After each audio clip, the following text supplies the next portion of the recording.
विष्णुं नमामि श्रियमथ च भुवं ब्रह्मवायू च वन्दे गायत्रीं भारतीं तामपि गरुडमनन्तं भजे रुद्रदेवं देवीं वन्दे सुपर्णीमहिपतिदयितां वारुणीमप्युमान्ताम् इन्द्रादीन् काममुख्यानपि सकलसुरान् तद्गुरून्मद्गुरूंश्च अभ्रमं भङ्गरहितम् अजडं विमलं सदा आनन्दतीर्थमतुलं भजे तापत्रयापहम् पृथ्वीमण्डलमध्यस्थाः पूर्णबोधमतानुगाः वैष्णवाः विष्णुहृदयाहतान् नमस्ये गुरून् मम आपादमौलिपर्यन्तं गुरूणामाकृतिं स्मरेत् तेन विघ्नाः प्रणश्यन्ति सिद्ध्यन्ति च मनोरथाः। श्रीविद्यासागरमाधवतीर्थगुरुभ्यो नमः। हरिः ओम्।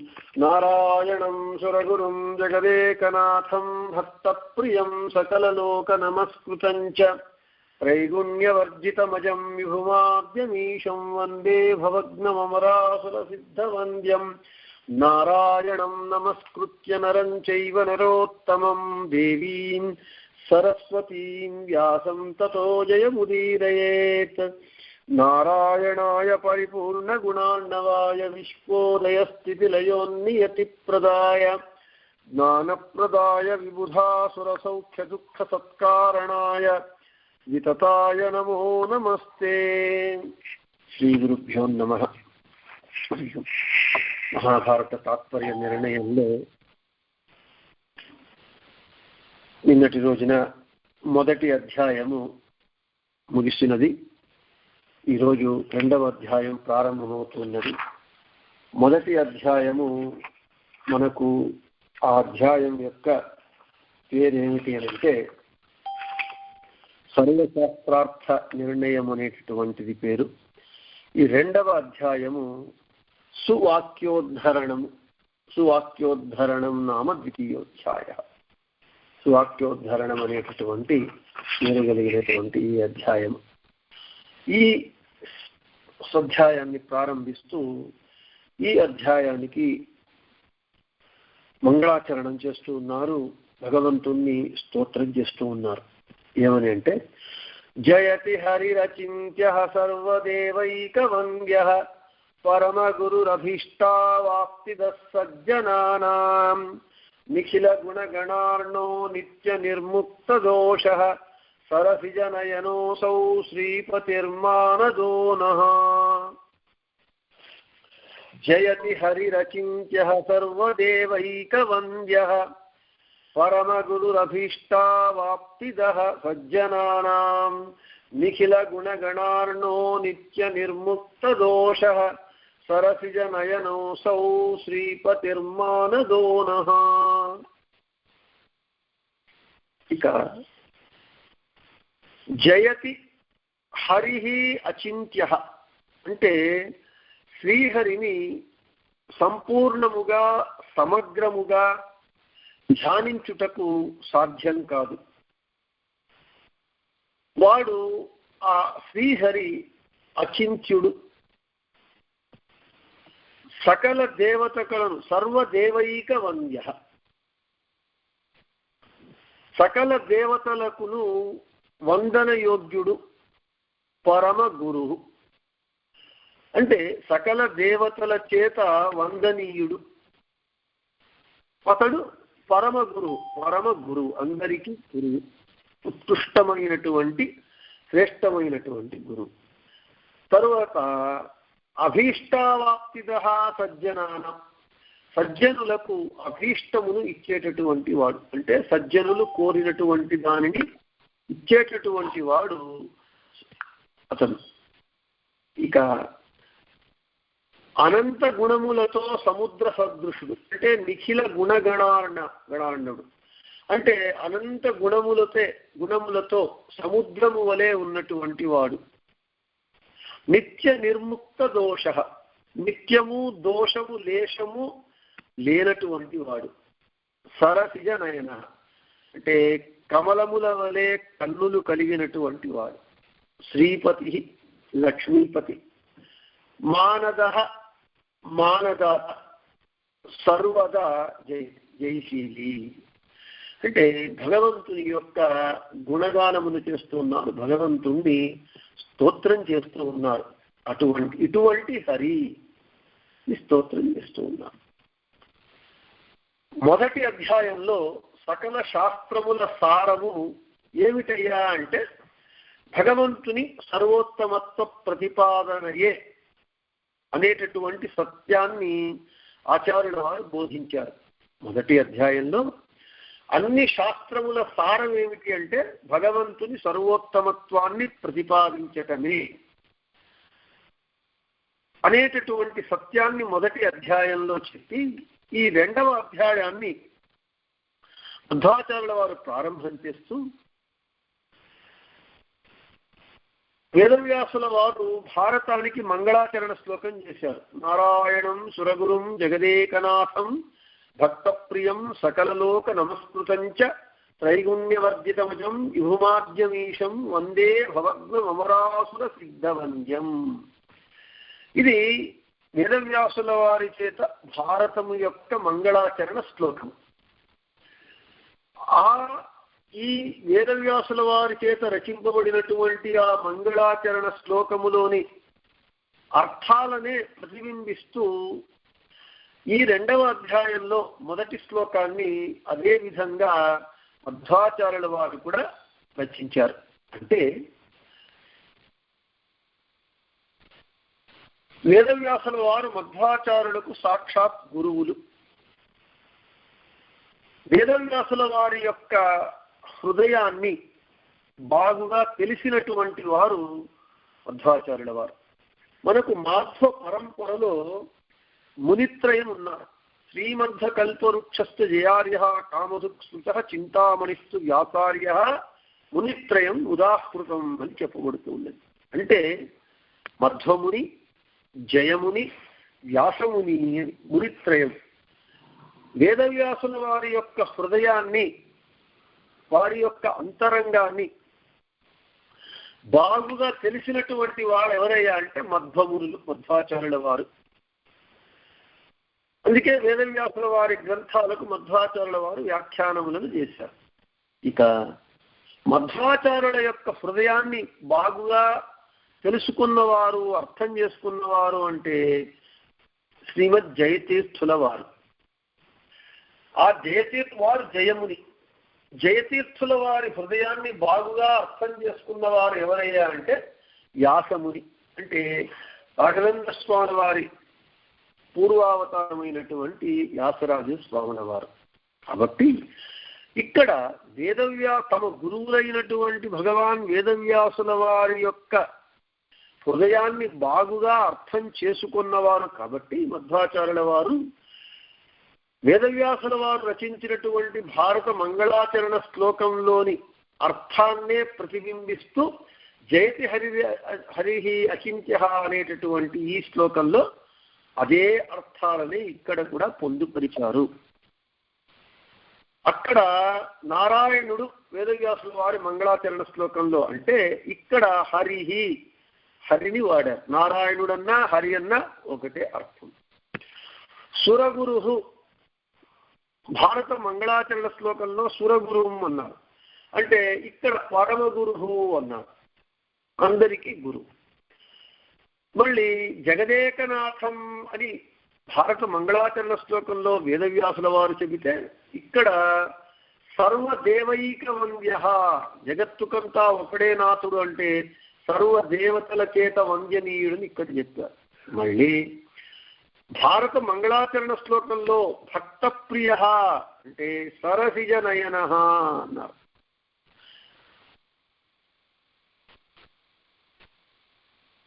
ఇక త్రైగుణ్యవర్జిత అని భారత మంగళాచరణ శ్లోకం అయితే నిత్య నిర్ముక్త దోష అంటే నిత్యము దోషము లేశము లేనటువంటి వారు. త్రైగుణ్యవర్జిత త్రిగుణ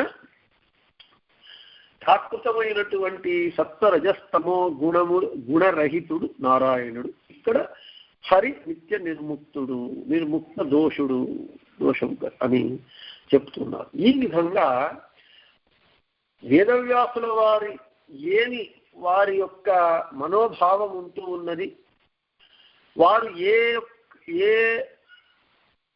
ఉద్దేశముతో ఏ అర్థాలతో వారు రచన చేశారు, వాటినే మధ్వాచార్యుల వారు కూడా ఈ తాత్పర్య నిర్ణయమునందు దానినే ఇక్కడ వారు పొందుపరిచి అదే అర్థాలను మనకు ఇక్కడ తెలియజేస్తూ ఉన్నారు. ఇక మనకు ఈ రెండవ శ్లోకంలో చెబుతూ ఉన్నారు ఏమని అంటే, ఉక్త పూర్వాధ్యాయే శాస్త్రాణాం నిర్ణయః పరో దివ్యః అథ ఖలు భారత వాక్యాన్యేతైరేవాభ్యవస్యంతే.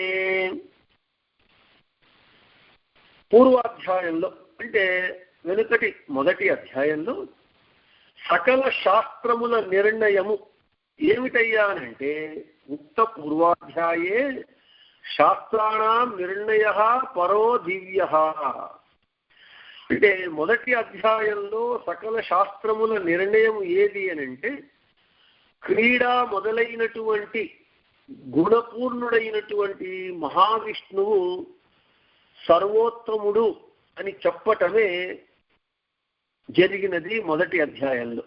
ఇక అథ ఖలు భారత వాక్యేన్యేతైరే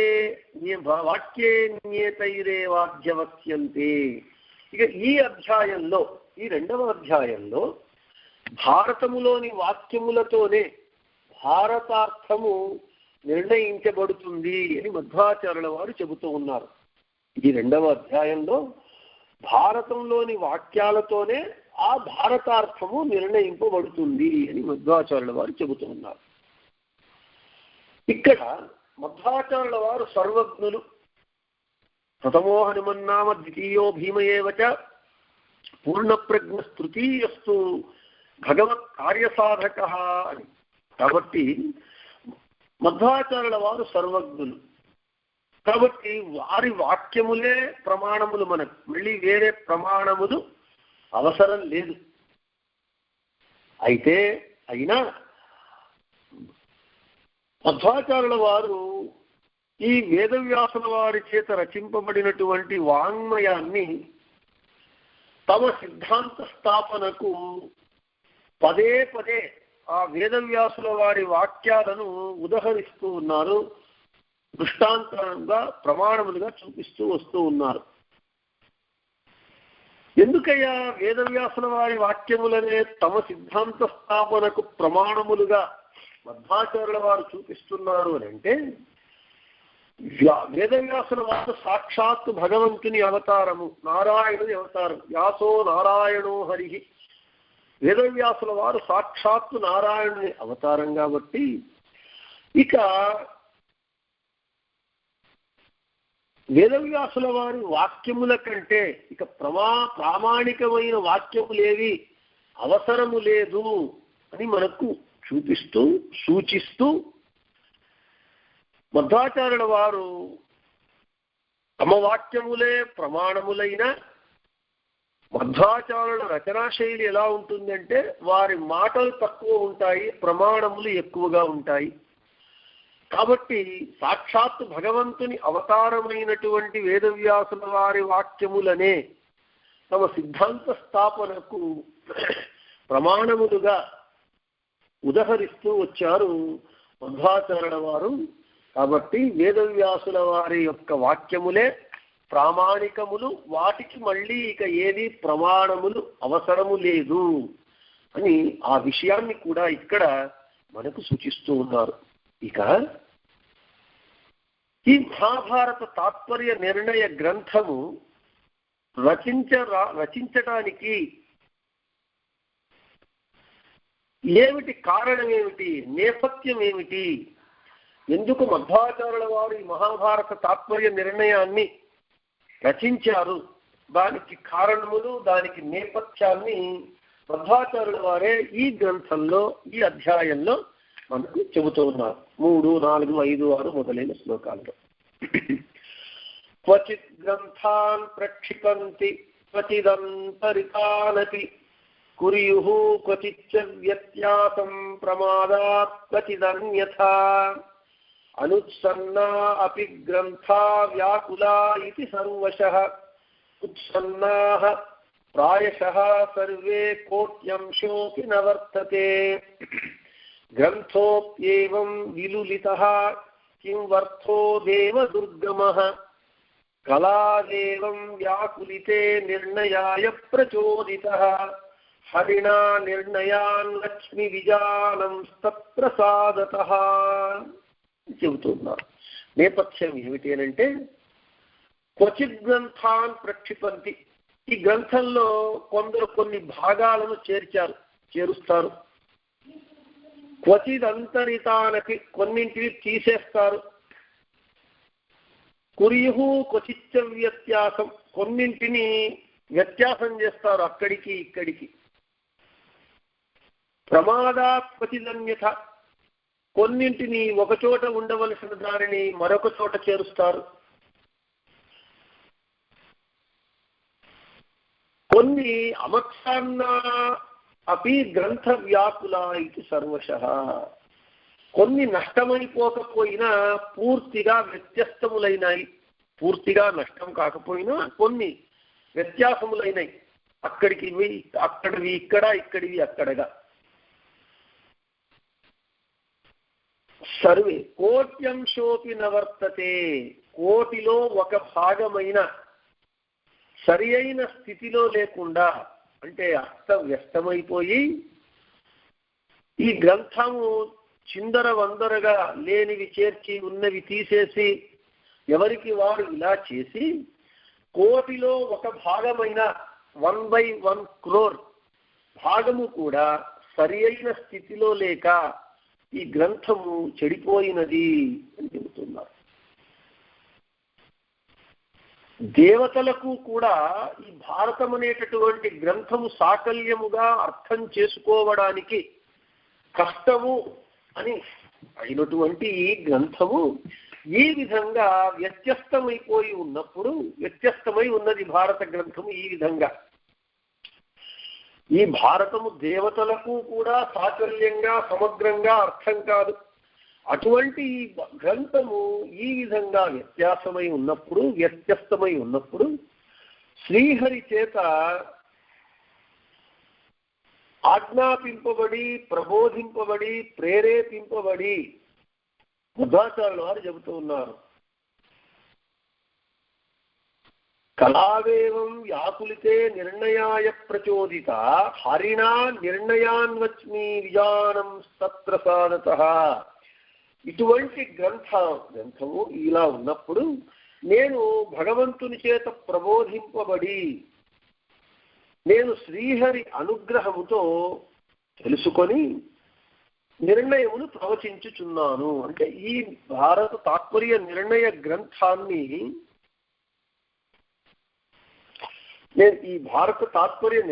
గ్రంథాన్ని శ్రీహరి చేతనే ప్రేరేపింపబడి, ఆజ్ఞాపింపబడి ఆ శ్రీహరి అనుగ్రహముతోనే ఈ తాత్పర్య నిర్ణయ గ్రంథాన్ని నేను రచిస్తూ ఉన్నాను అని మనకి మధ్వాచార్యుల వారు స్పష్టంగా వారే చెబుతూ ఉన్నారు.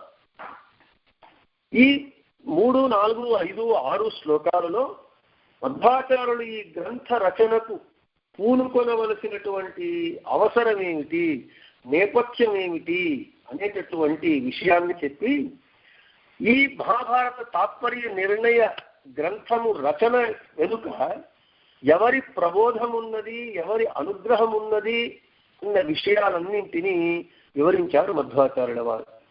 ఇక అంటే ఎంత ప్రామాణికముగా మధ్వాచార్యుల వారు ఈ గ్రంథ రచనను చేశారు అనేటటువంటి విషయాన్ని స్పష్టంగా మనకందరికీ తెలియజేస్తూ ఉన్నారు మధ్వాచార్యుల వారు. మధ్వాచార్యుల వారు అవతరించినటువంటి కాలంలో 21 మతములు జిజ్ఞాసువులను తప్పుదారి పట్టించినాయి. అంటే అప్పటికే 21 మతములు, స్కూల్స్ ఆఫ్ థాట్ వచ్చాయి. అవన్నీ జిజ్ఞాసులను తప్పుదారి పట్టించినాయి. మహాభారతము అత్యంత జనప్రియ గ్రంథమై ఉన్నది. మహాభారతం అంటే అందరికీ ఇష్టమైనటువంటి గ్రంథమై ఉన్నది అప్పటికి. కాబట్టి ఈ ఏదైతే మనకు బాగా పాపులర్ అయి ఉంటుందో, జనప్రియమైనటువంటి గ్రంథం ఉంటుందో ఆ గ్రంథాన్ని అందరూ తమ తమ మతములను, తమ తమ సిద్ధాంతాలను ప్రచారం చేసుకోవడానికి ఉపయోగిస్తుంటూ వస్తూ ఉన్నారు. కాబట్టి జైనులు, బౌద్ధులు మొదలైనటువంటి మత ప్రవర్తకులు ఏం చేశారయ్యా అంటే, ఈ జనప్రియమైనటువంటి భారత భాగవత రామాయణ గ్రంథాలను తమ మత ప్రచార సాధనాలుగా స్వీకరించి వారి మత ప్రచారానికి అనుగుణంగా తగినటువంటి రీతిలో విక్షేపములు వ్యత్యాసములు చేశారు. అంటే వారి మత ప్రచారానికి అనుగుణంగా భారత భాగవత రామాయణ పురాణాదులను వాటిలో తమకు తగిన రీతిగా మార్చుకున్నారు, కథను మార్చుకున్నారు, శ్లోకాలను మార్చివేశారు, వ్యత్యాసం చేసేశారు, ఇక్కడికి చేసి చివరికి వ్యాస వాంగ్మయాన్ని, భారత భాగవత రామాయణము వీటి గ్రంథాలను అస్తవ్యస్త స్థితికి తెచ్చారు. అంటే అది ఎంత సక్రమమైన రీతిలో ఉన్నటువంటి దానిని చాలా వ్యత్యాసం చేసేసి, లేనివి చేర్చి ఉన్నవి తీసివేసి తమ మత ప్రచారాలకు ఈ విధంగా వ్యాస వాంగ్మయాన్ని భ్రష్టు పట్టించారు. అప్పటికి అంటే మనకు ఈ జైనులు వాళ్ళు భారతము రామాయణం వాళ్ళ మత ప్రచారానికి వాడుకుంటూ, అందులో దుర్యోధనుడు, రావణాసురుడు వీళ్ళందరూ కూడా మనకు ఖలనాయకులు, వాళ్ళు విలన్స్. అయితే వాళ్లను సంహరిస్తాం మనం వ్యాస భారతంలో, తర్వాత వీటిలో. అయితే ఈ జైన రామాయణంలో వారు మునులుగా అయిపోతారు. వాళ్ళకి అహింస ప్రధానం కాబట్టి వాళ్ళు మునులుగా మారిపోతారు. ఈ విధంగా ఆ భారత భాగవత రామాయణ పాత్రలలో ఉన్నటువంటి ఆ పాత్రలను తమ మత ప్రచారానికి అనుగుణంగా వక్రీకరించి వ్యాస వాంగ్మయాన్ని అస్తవ్యస్త స్థితికి వాళ్ళు తెచ్చారు. సరే, కొందరు ఏం చేశారు, సరి అయిన జ్ఞానం లేక భారత భాగవత రామాయణాదులను చదివేటప్పుడు వారికి సరి అయిన జ్ఞానం లేక తమకు ఇష్టం వచ్చినట్లు పాఠములను మార్చివేశారు. అంటే ఈ ఎడిషన్ ఆ ఎడిషన్ అంటాం కదా మనము, అలాగా వాళ్ళు ఏం చేశారు, సరి అయిన జ్ఞానం లేక తమ ఇష్టం వచ్చినట్లు ఇది ఈ పాఠము, ఈ శ్లోకం ఇలాగే ఉండాలి అని, ఇక్కడ తప్పు ఉన్నది, అది తప్పు లేకపోయినా సరిగా ఉన్నా వారి యొక్క అజ్ఞానం చేత తమ ఇష్టం వచ్చినట్లు ఆ వాక్యాలనే మార్పు చేశారు. ఇక కాలగతిలో కొన్ని గ్రంథాలు బాగా నష్టమైపోయినాయి, నాశమైపోయినాయి. ఈ రీతిగా వ్యాస వాంగ్మయము, వేదవ్యాసుల చేత రచింపబడినటువంటి వ్యాస సాహిత్యము వ్యాకులితమై ఉన్న స్థితిలో ఉన్నప్పుడు, ఇటువంటి దురవస్థలో ఉన్నప్పుడు దానిని చెక్కబెట్టడం కొరకు, దానిని సరిచేయటం కొరకు, ఆ వేదవ్యాసుల వారి యొక్క సరి అయినటువంటి ఆ సాహిత్యం యొక్క సరి అయినటువంటి అర్థాన్ని బోధించటం అనే దానికి బోధించాలి. అలా బోధించాలి అని అంటే ఆ బోధించేటటువంటి వానికి అపారమైనటువంటి సామర్థ్యం ఉండాలి, తెలివి ఉండాలి, బుద్ధి కుశలత ఉండాలి, చెప్పేటటువంటి చాకచక్యం ఉండాలి, చతురత ఉండాలి.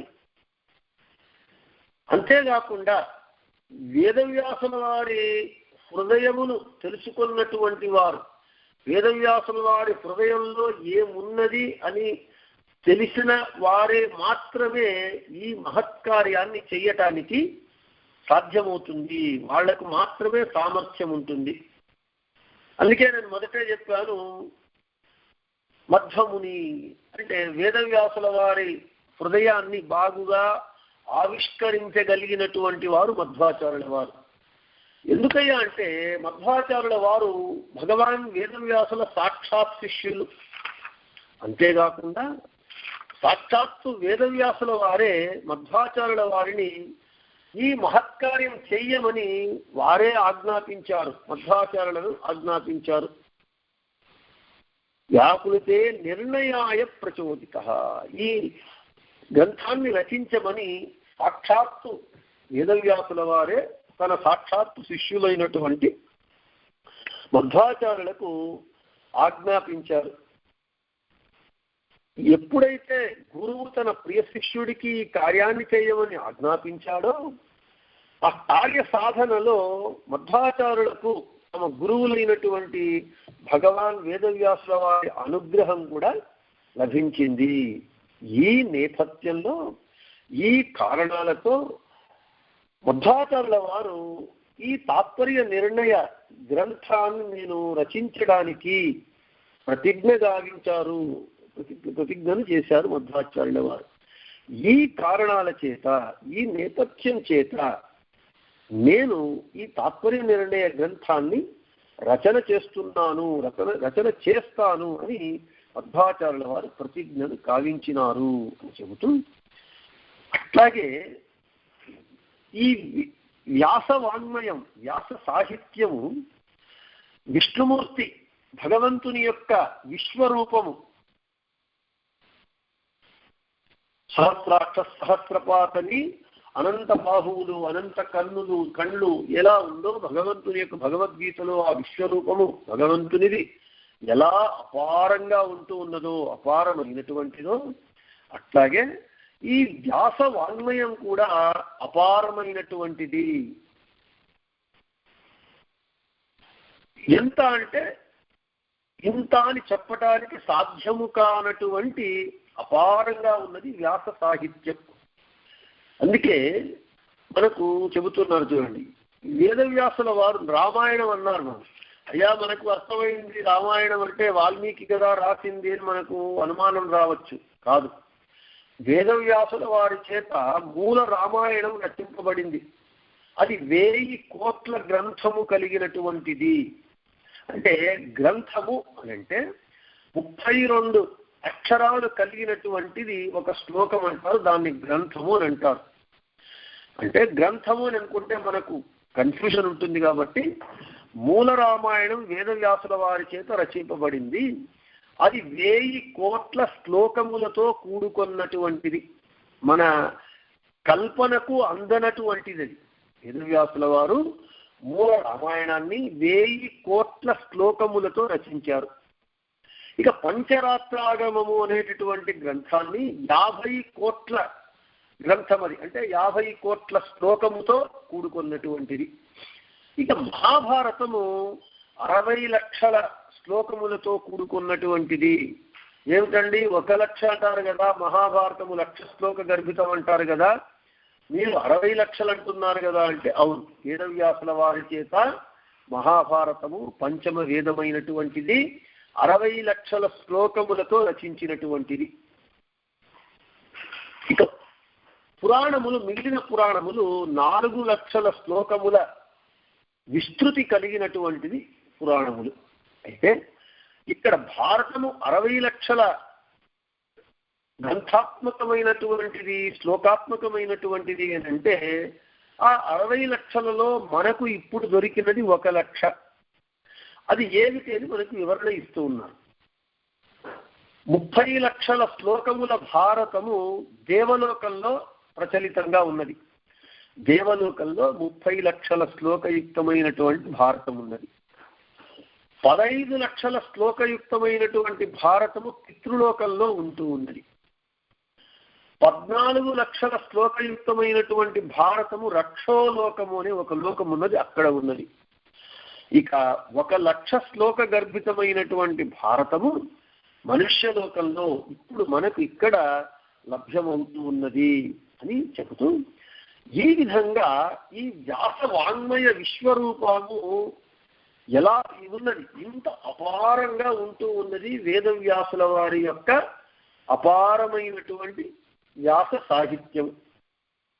18 పురాణాలు, 18 ఉపపురాణాలు, ఈ విధంగా విశ్వరూపం, భగవంతుని విశ్వరూపము ఎలా అపారంగా ఉంటూ ఉన్నదో అదే విధంగా వ్యాస వాంగ్మయము కూడా ఇంత అపారంగా ఉన్నది. ఇది వ్యాస వాంగ్మయ విశ్వరూపము.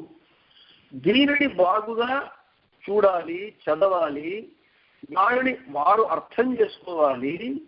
అర్థం చేసుకొని చదివే వారికి వినేవారికి అర్థమయ్యేటట్లుగా చెప్పాలి. అటువంటి శక్తి సామర్థ్యములు ఉన్నటువంటి వారు మాత్రమే ఈ మహాభారత తాత్పర్య నిర్ణయ గ్రంథాన్ని రచించడానికి సాధ్యమవుతుంది. అటువంటి సామర్థ్యం ఎవరికైనా ఉంది అంటే జీవోత్తములైనటువంటి వాయుదేవుల అవతారమైనటువంటి సర్వజ్ఞాచార్యులైనటువంటి మధ్వాచార్యులకే ఆ సామర్థ్యం ఉన్నది. అంతేకాకుండా మధ్వాచార్యుల వారు భగవాన్ వేదవ్యాసుల వారి సాక్షాత్తు శిష్యులు ఉండటం చేత ఈ సామర్థ్యం మధ్వాచార్యులకే ఉండటం చేత వేదవ్యాసుల వారి అయితే ప్రేరణను పొంది వేదవ్యాసుల వారి చేత ఆజ్ఞను పొంది అదే వేదవ్యాసుల వారి యొక్క అనుగ్రహాన్ని పొంది వీటన్నింటి కారణాల చేత ఈ నేపథ్యంలో మధ్వాచార్యుల వారు అత్యంత ప్రామాణికంగా అనితర సాధ్యంగా రచనలను చేశారు. వారు చేసినటువంటి 37 గ్రంథాలను సర్వమూలం అంటారు. అన్ని గ్రంథాలను వాళ్ళు ప్రామాణికంగా అనితర అసాధారణంగా రచించారు. ఇక మధ్వాచార్యుల వారి ప్రతి ఒక్క వాక్యము అత్యంత ప్రామాణికము. మనము ఈ మధ్వాచార్యుల వారి యొక్క వాక్యములందు మనము వారి యొక్క వాక్యముల ప్రామాణికత యందు మనం సందేహిస్తే యోగి మధ్వాచార్యులు చెప్పారు కదా, ఇది సరి అయినదా కాదా, ప్రామాణికమైనటువంటిదా కాదా అని మనము సందేహిస్తే అది ఆత్మద్రోహం చేసుకున్నట్లే అవుతుంది. ఎందుకంటే అందుకే ఇంత మహాభారత తాత్పర్య నిర్ణయ గ్రంథ రచనకు ఇంత నేపథ్యం ఉన్నది. ఇంకా ముందు చెబుతారు ఎలా రచించారు ఈ మహాభారత తాత్పర్య నిర్ణయాన్ని, ఎలా రచించారు అని ఆ రచించినటువంటి విధానాన్ని క్రమాన్ని మనకు విశదీకరిస్తారు, వివరిస్తారు 7, 8, 9 శ్లోకాలలో. ఇక్కడ మనకు 3, 4, 5, 6 ఈ శ్లోకాలలో మహాభారత తాత్పర్య నిర్ణయ రచనకు కారణమేమిటి, నేపథ్యం ఏమిటి, మనకు ఎవరు ఏ విధంగా ఎవరి అనుగ్రహం చేత ఎవరి ఆజ్ఞ చేత ఇది రచింపబడింది అని మధ్వాచార్యుల వారు వారే స్వయంగా ఈ గ్రంథంలో ఈ అధ్యాయంలో మనకు వివరించారు అని చెప్పిన చోట కృష్ణార్పణమస్తు, మధ్యేశార్పణమస్తు, అందరికీ శుభమస్తు. రేపు మనకు 7, 8, 9 శ్లోకాలలో ఈ ప్రామాణికమైనటువంటి శాస్త్ర గ్రంథ రచనకు మధ్వాచార్యుల వారు తాము అనుసరించినటువంటి విధానము, వారు చూసినటువంటి ఆశ్రయించినటువంటి గ్రంథముల వివరణ, గురువు అనుగ్రహము, తరువాత ఆ గ్రంథం యొక్క గొప్పదనాన్ని రేపు వివరిస్తారు మనకు 7, 8, 9 ముందు శ్లోకాలలో అని చెప్తూ కృష్ణార్పణమస్తు, మధ్యేశార్పణమస్తు, అందరికీ శుభమస్తు. రేపు మళ్ళీ